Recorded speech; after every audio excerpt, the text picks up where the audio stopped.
Hallo zur UK Games Expo 2024 hier in Birmingham. Heute ist Freitag, der erste Tag der Messe. Wir sind hier, müssen uns erstmal einen Überblick über die Messe verschaffen und haben aber auch schon ein paar Termine, um Spiele anzuspielen. Ich bin mal gespannt, was uns erwartet. Schauen wir mal rein.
So yeah, I'm here with Joth, one of the co-designers of Star Wars: The Mandalorian Adventures. Could you give us Could you give us a short sum up of the game? Yeah. So it's a cooperative game of daring missions, as we put on the box, where you are working together to achieve a common objective. You play as 8 different characters, and you're reenacting notable moments from the TV show in season 1. Okay. So it's a campaign-based game, you could say. Or? Interestingly, it's not a campaign. We actually went with more of a plug-and-play approach, and so you're going to have 4 different maps, 4 different locations that you can play on, and you're going to unlock new missions that you can mix and match with the different maps. And so there ends up being over 20 different combinations of maps and missions that you can experience. Okay. And you can cater it to your group, whatever best fits your group. You can try. Maybe you guys like the Hidden Trader game, and so you can do a Hidden Trader on a new map you haven't tried before. Okay. Or you can try taking down an ATST on Arvala 7, the first map. You really kind of fit it to cater to your group and what you're going to enjoy best that evening. And from your first idea of the game to the final product, what was the development like? There was a lot of changes. We really wanted to try to evoke the spirit of the show and keep it very thematic and really make people feel like they were playing as these characters and living out, the adventures of the Mandalorian and his allies. So we really kept a close eye on the thematic touch and making sure the game evoked the show as much as possible. Okay. That's always been our guiding principle.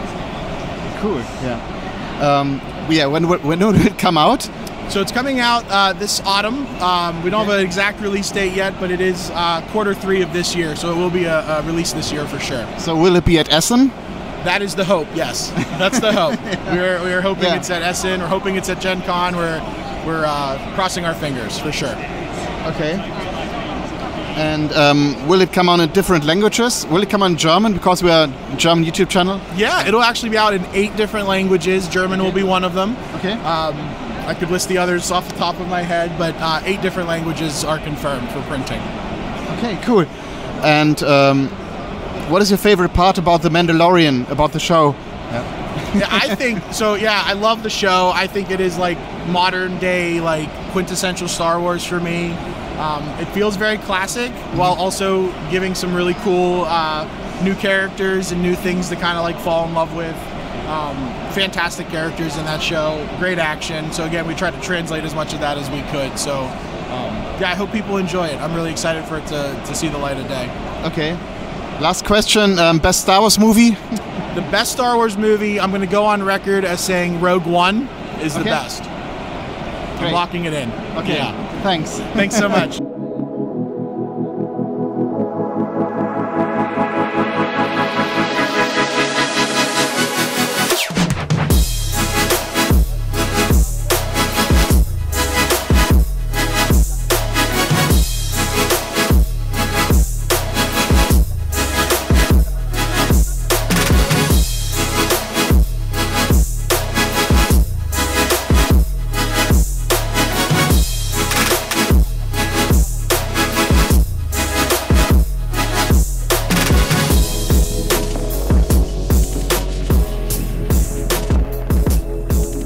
Yeah, I'm here with Giacomo and Sonia from Lirius. Lirius Games, and they have published their first game, Age of Comics, last year, I think. So, could you give us a small breakdown about what Age of Comics is about? Yeah, so Age of Comics is a worker placement from 1 to 4 players, in which every player plays the roles of a publishing company during the golden age of comics. So late 30s, beginning of the 50s, and you will have to print the highest number of comics and gather the highest number of funds to win your game.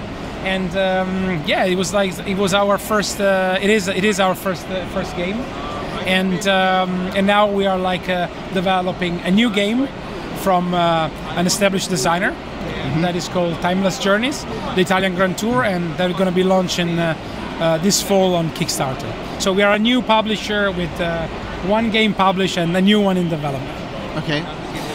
And how did it begin to create your first game, and why comics?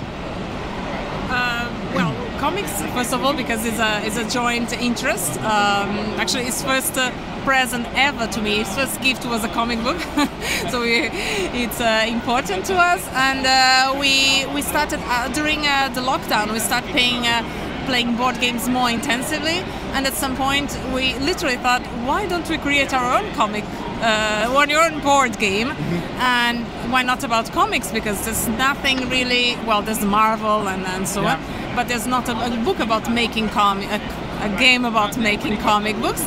And that's how we started. And yes, we had some free time. We started designing. Well, like a lot of people during lockdown, and we started designing. He was online. There was a lot of play testing online going on at the moment, so we could test it with lots of people in Italy. Even established designers were online because they couldn't meet in person to play. So very easily, we're lucky, got access to very big designers that helped us play test and refine, develop the game, and that's how it started. Very spontaneously. Our background is not in game design or publishing. So but you also bring things to the game, because she's an economist, and the game is an economic game. I coming from filmmaking, so I brought a level of narrative or creativeness in terms of immersiveness and our direction. So we try to combine our skills, and I mean, it took us 3 years to get to completion. So it's not like something that it happens overnight. So we have 1 hour, 2 years of development, intense development, and we were still doing 2-3 jobs at a time. So it was literally at night we were reiterating the game, during the day doing our work, and then so it's been, I'd say, 2-3 years of intense, very intense. And then right now we're trying to, we hope it's going to be our main job, and that's how we're moving with the next the developing of the next game. But so just not to make it feels that it was so. It was nice, the development, but it was also very time consuming. We had to learn everything from scratch. Absolutely everything from scratch, and also related to the Kickstarter is a huge learning curve to do the entire process, and we did it all by ourselves, from the manufacturer and then the fulfillment centers on every region. So that's why also we thought, okay, we learn all these, now let's do a second one, because now it should be slightly easier, and that's how it. It's been really again, every step has been a great learning curve, because it's literally, maybe people don't perceive it, but it's me and her replying to every single email, and we are not backed by, we don't have a lot of financial backing. It was literally step by step. We're put very little money. We learn how to do advertising on Facebook. We learn how to design the game. We learn how to work on the manufacturer in China. So we literally we see a sort of in a terrible time as the one with COVID, we saw an opportunity in studying and learning. We were both coming from academia, so we approached the thing in an academia kind of way, trying to break down the process and study. But it literally us replying to every single comment. Because it's very funny. Sometimes people write us on Facebook and we reply, and then you say, oh, please send us an email, and people write an email saying, I just spoke to your customer support person, and it's like, it's just us, it's always us, because we do absolutely everything in the company, other than developing the art. We are not the artists. No. There's some fantastic Italian artists, Laura Guglielmo, that develop. The rest is us doing the marketing, the fulfillment, almost everything. Yeah. What is very striking about your game is the covers of the comics and the designs. How was making this the process like? Did you at first scribble or draw little comics on paper, or how? And why did you choose this period of the comics? Yeah. So we first, like, in terms of design and in terms of like immersiveness, we start to study which one were the genre that we wanted to like develop in the game, and then we find this amazing artist, as she mentioned before, Laura Guglielmo. She's like a comic book artist, very talented. She has this very eclectic, different kind of style, and we thought she was the right person, and she broke, and she was like proposing as idea on the titles and the cover, sending draft. So we're like, sketches of the copies, approve or make changes. Yeah. And then so it was a back and forth process, and she did an amazing job. Yeah. Do you have a large comic collection at home, or? Yes, when I was the stores in my mother's house, and because like then we met in London, so I couldn't bring them with me. So yeah, my collection of comic book is was pretty ridiculous in the last few years. With the daughter and dogs and things like that, but I still like read a lot of comics. But it's like, the collection I had was pretty impressive. Like every comic book collectors know, it's like any board game collectors know. After a while, the comics they take it's easy. The comic books are worse. Slightly easy, but the choice and the price. In the end, the size of comic you start to collecting every month. More affordable, so you buy more. Yeah, it's like a box. So I have a very big collection, and I love.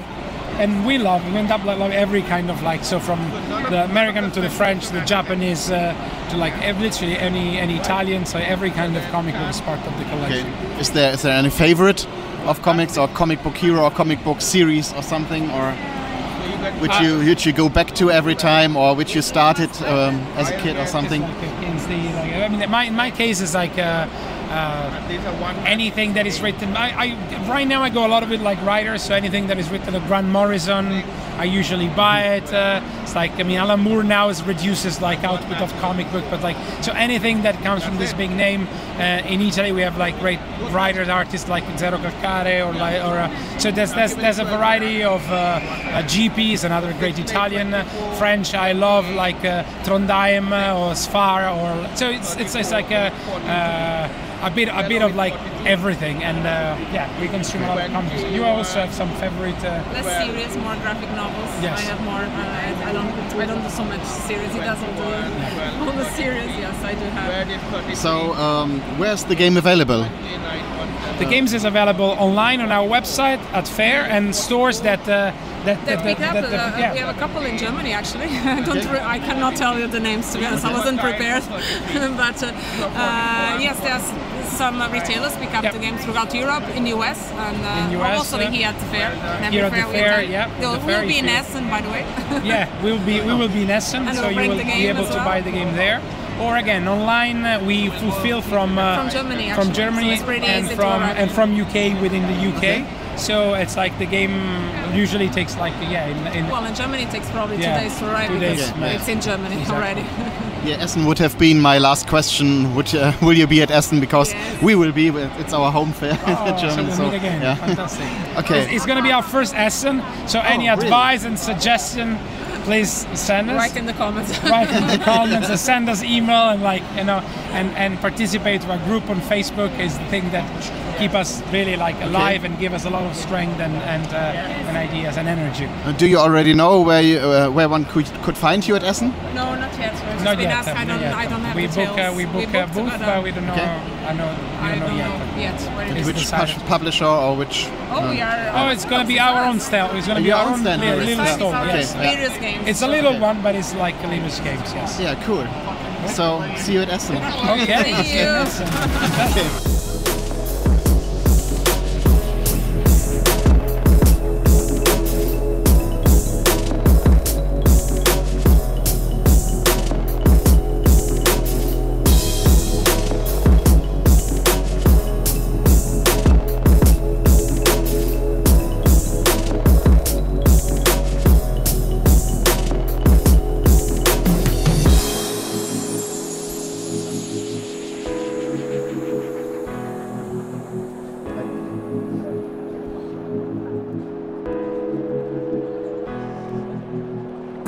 I'm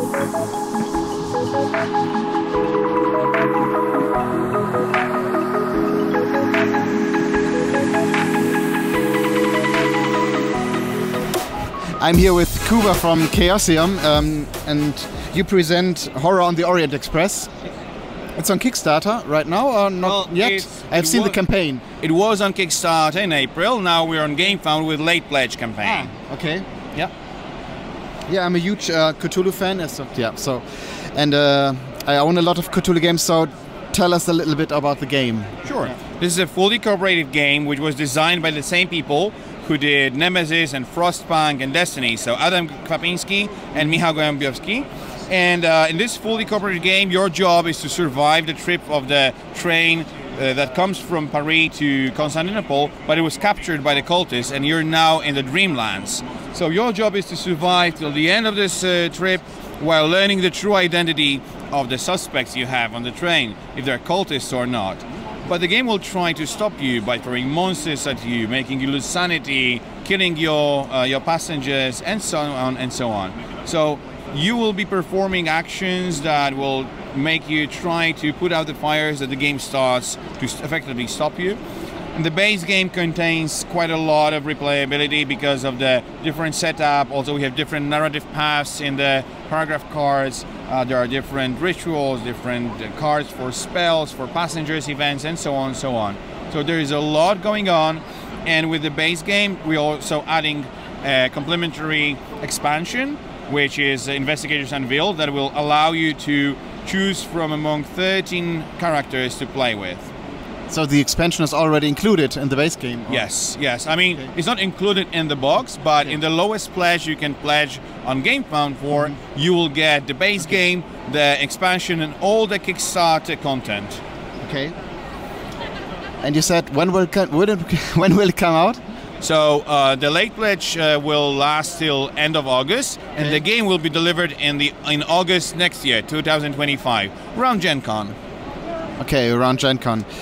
And it will be released in German? Yes, I believe that Pegasus is working on the German edition. Okay.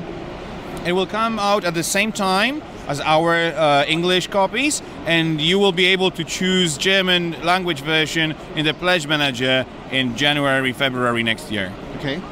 Is this version a prototype version, or are those all final designs and miniatures? So when it comes to gameplay, it's pretty much final. When it comes to visuals, we're still working on it. We're still gonna change some things, like the skill tiles will be redesigned and so on. But mostly, it's already done. We have the mini models and so on. It's pretty much how it's gonna look. So we're gonna get this magnificent, splendid, huge train made of cardboard. And once you assemble it, it will go back into the box like this. You don't have to disassemble it.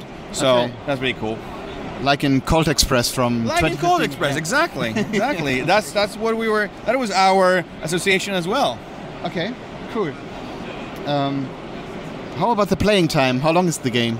So, if you're playing the full game, we just play the full game with 3 players in 2 hours, including explanation. Okay. So it can be pretty fast. It can, if you're thinking a bit on what you're doing, if you're taking your time, it'll be like 2.5 hours. But you can easily lose in 1 hour as well, because the game can be really lethal. Okay. And last question, will you be at Essen? So we will be at Essen with a prototype, and we will have the final version in retail sale in Essen 2025. But this Essen 24 will have a booth there, and we will have the game there. You'll be able to check it out, although we'll have it in English. Okay. But for all German viewers, they can check it out at Essen and Spiel. And, yeah, absolutely. Yeah, absolutely. Yeah, cool. Okay, thank you. So much. Thank you. So, die Hallen werden jetzt langsam geschlossen. Der Messetag ist nun zu Ende. Das war es erstmal für den ersten Tag der Games Expo. Wir haben viel gesehen, viel gespielt, mit einigen Leuten gesprochen. Es hat viel Spaß gemacht. Ich bin gespannt auf morgen und dann sehen wir uns wieder. Bis dahin.